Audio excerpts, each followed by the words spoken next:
Hello! Whew. So, another thing we are going to do, because I realise we haven't done a lot of drama. I'm just going to move my chair back because I feel bold. Let's see if it gets all my head in. Whew, that's better. Now I don't cut off here like a little egg, although it is nearly Easter. So, the next thing, because I feel like we haven't done any drama for the last couple of weeks, is I'm going to give you a drama task. So, it's entirely up to you whether you want to do a drama scene with yourself or with people that you live with, or you could write me a story. It's entirely up to you which you want to do, but I've got 5 themes. Yes, I have got 5 themes. So your first theme is a surprise. Your second theme could be an adventure. Number 3 would be a memory.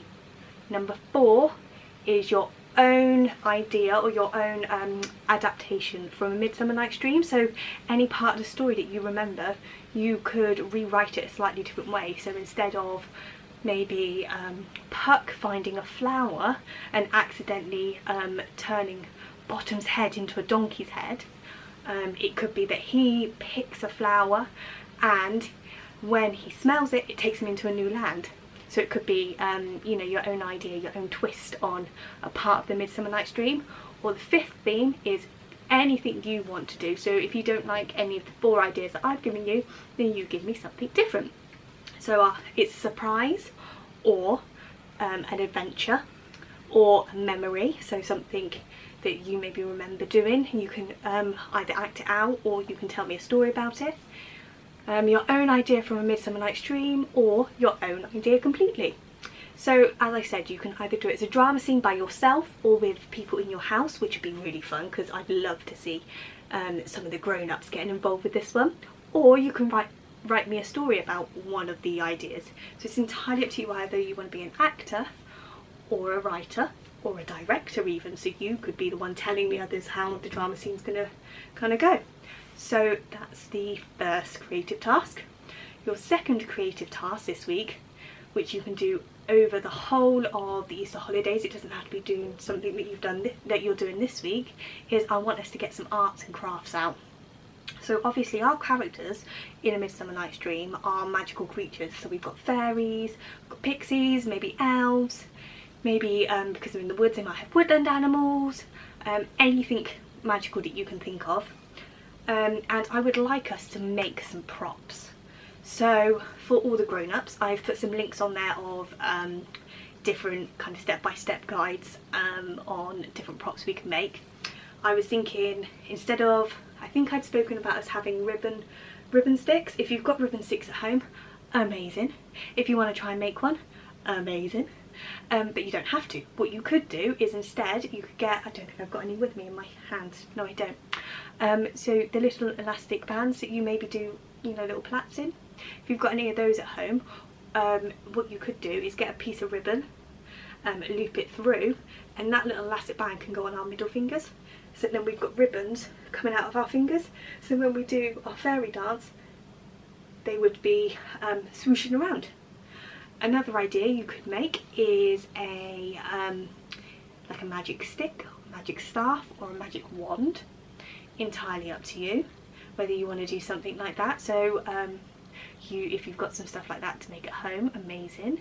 You could, if you're with a grown-up and the grown-ups have said yes, you can go and find some flowers and see if there's any pretty flowers that you could either redraw, or if there's some that you're able to pick, because not all flowers are pickable.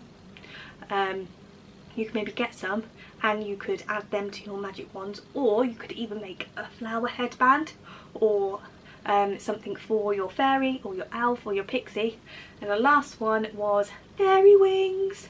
There's 2 ways to do your fairy wings if you did want some, if you don't already have some, because I know some people do already have some fairy wings because they're obviously secret fairies.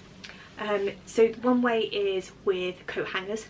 Sounds strange, but when you click on the link it'll be a bit obvious how you make coat hanger fairy wings, and it's just reshaping the metal and then putting, which is really weird, some tights over the top of them so that it then becomes like a shape. So you've got the coat hanger as your outline, and then the tights are the material that you can then put on top. The second way is to get a big piece of material and then you can maybe draw like a pattern to follow for your grown-up to cut out, so that they, instead of them being straight, they could be curvy and wavy. And then again we get these little hair ties, and you put a hole into the top of your fairy wings, and you put the hair tie or the elastic band through there, so that's what goes on your fingers, and then you'll end up with the material behind you like big wings. And then what you can do, we can then safety pin them just to here, so you'll have two pieces of material, but we safety pin them so that they stay on your top, or whatever we decide to wear for our show. So yeah, that's your 2 creative ideas, please. A drama one and some sort of accessory for your character, and it's entirely up to you whether you use my ideas, or it could be that you have your own idea and you want to create something of your own. But I would love either videos of your drama scenes, or your story written down, or even a video of you telling your story, and maybe some pictures of all of the amazing creative crafty things you're going to do throughout the Easter. Bye!